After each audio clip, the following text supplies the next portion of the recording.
Well, dozens of new laws went into effect on January 1st, and this year a big priority for lawmakers was animal rights. The San Diego Humane Society pushed much of the new legislation, marking a major step in protecting animals.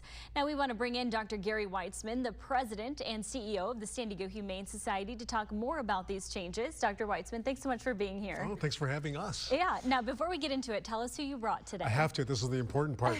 This is Nachita. So she was a little girl that we found wandering the streets of El Cajon by herself. She's only 8 weeks old, so that was really ambitious of her at the grand old age of 6.5 weeks. Yeah. So we're happy we have her now, and we're going to get a spayed tomorrow and then up for adoption tomorrow afternoon. Wow. And those eyes, those bright blue eyes. Those eyes. So here, baby girl, look at everybody. Yes, let's right get there. you home. There you go, Gary. Find a home through the Let's TV. get you home. Yeah. So, we talked about these new laws that are on the books now. So talk about puppy mills. Tell us about closing what's known as the pet broker loophole. Yeah, these were a series of 3 bills that actually got passed by the legislation this past year that'll actually make it much safer for consumers to get a puppy. One of the issues has been that there have been brokers, and brokers are third-party middle men and women that actually can benefit from the sale of these dogs, these puppies, and the consumer has no idea where they came from. So now that's illegal. It has to come directly from where the puppies are housed, which is hopefully a good breeder somewhere in the state of California or nearby. Second thing is to have actually health records that are documentations of the animal's health. Those haven't really been in use for maybe a decade or more. Really important. And the last thing is that the contracts now are able to be canceled by the consumer. They're not, you sign here and you're caught forever. So it's really to protect the consumers, but most importantly, it's to protect the dogs. And that's what we want to do. Yeah. And what can you tell us about the Puppy Information Transparency Act, rather? Yeah, that's actually the health record. And the big deal really is that a lot of these animals are coming from big corporate puppy mills, all scattered throughout the United States. A lot of them are in the Midwest, and they are actually being very non-transparent. And when a family goes to get one of those dogs, one of those puppies, they think that it's from a private breeder somewhere nearby. And it's not. It's from a corporate puppy mill, and we really want to shut those down.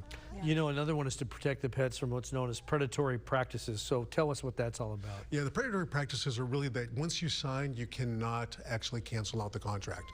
You can't even cancel it if the puppy is not available. So if a source says the puppy will be available in 2 months when it gets to that age, eight weeks generally, or even 12, puppy's not available, you can't cancel, and that's not fair to the consumer.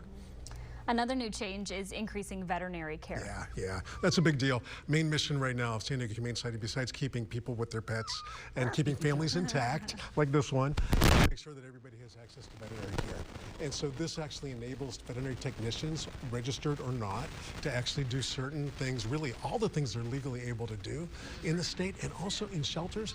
They don't have to be under the direct supervision of a vet. So they can give vaccines, microchips, dewormers, and a vet has to actually sign off on those, but he or she, the vet that is, doesn't have to actually be sitting there with the technician. You can imagine this is giving so much more ability to provide those services. You know, very quickly, do you see all these laws really changing the future of the pet industry?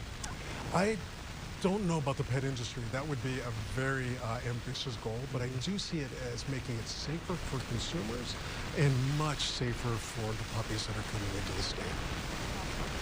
Anything before we let you go that you want to share about this one? About this little girl? She's adorable, and look at those blue eyes. And also, we have over 700 dogs in care at San Diego Humane.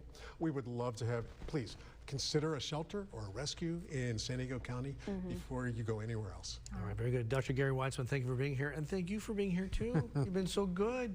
We have a lot more about this, of course, on our website at fox5sandiego.com under the Scene On tab, and hopefully you'll get adopted like tomorrow.